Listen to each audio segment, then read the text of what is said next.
Cerita Ande-Ande Lumut dari Jawa Timur. Suatu ketika, kerajaan Jenggala diserang oleh musuh. Ketika perang semakin sengit, permaisuri raja yang bernama Putri Dewi Sekartaji melarikan diri dan bersembunyi ke sebuah desa yang jauh dari Jenggala. Untuk menjaga keselamatannya, ia menyamar sebagai gadis kampung. Dewi Sekartaji tinggal di tempat Nyai Intan. Nyai Intan adalah seorang kaya yang mempunyai 3 putri, yaitu Kelenteng Abang, Kelenteng Ijo, dan Kelenteng Biru. Oleh Nyai Intan, Dewi Sekartaji diangkat anak dan diberi nama Kelenteng Kuning.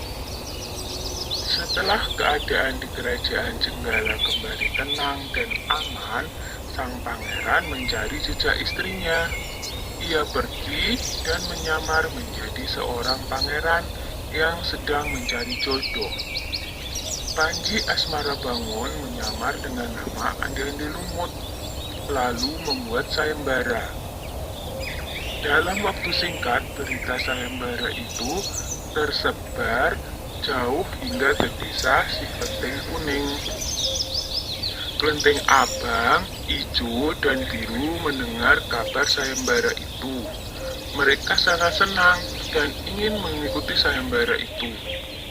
Kita harus berhias agar terlihat cantik dan memikat sang pangeran, kata Kelenteng Abang.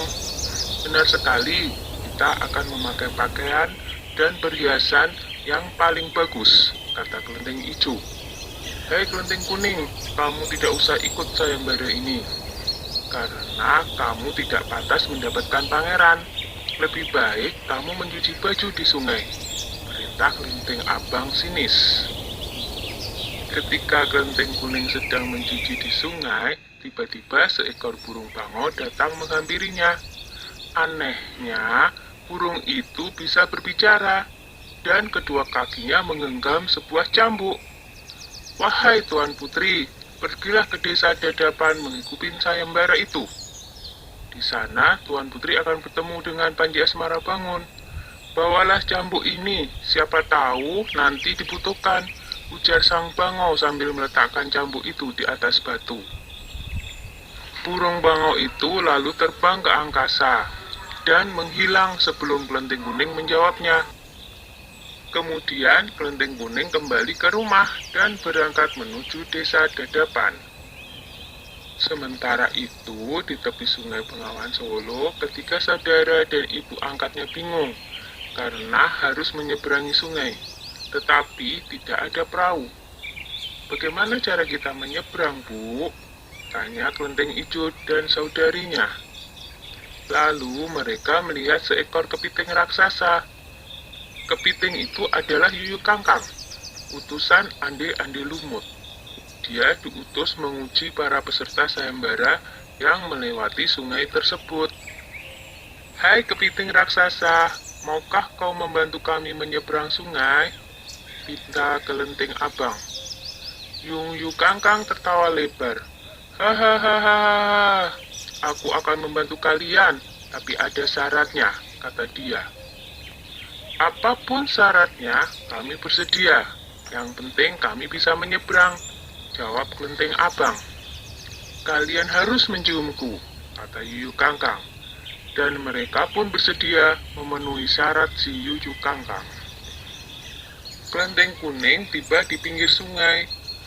Yuyu Kangkang mengajukan syarat yang sama, tetapi Kelenteng Kuning menolak. Dia tak ingin mengkhianati suaminya. Berkali-kali Kelenteng Kuning memohon, tetapi Yuyu Kangkang tetap menolak. Akhirnya Kelenteng Kuning memukulkan cambuknya ke sungai, dan seketika itu air sungai Bengawan Solo surut. Melihat itu, Yuyu Kangkang ketakutan dan segera menyeberangkan Kelenteng Kuning, bahkan mengantarnya sampai ke desa Dadapan. Sayembara pun dimulai.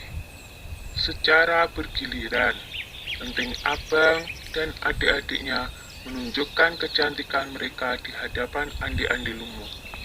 Namun, Tak seorang pun di antara mereka yang dipilih oleh Andi-Andi Lumut. Ampun pangeran, hamba mohon, terimalah salah satu putri hamba, iba Nyai Intan. Andi-Andi Lumut menjawab, wahai Nyai Intan, ketahuilah, aku tidak bisa memilih seorang pun dari putrimu, karena mereka telah mencium si Yuyu Kangkang.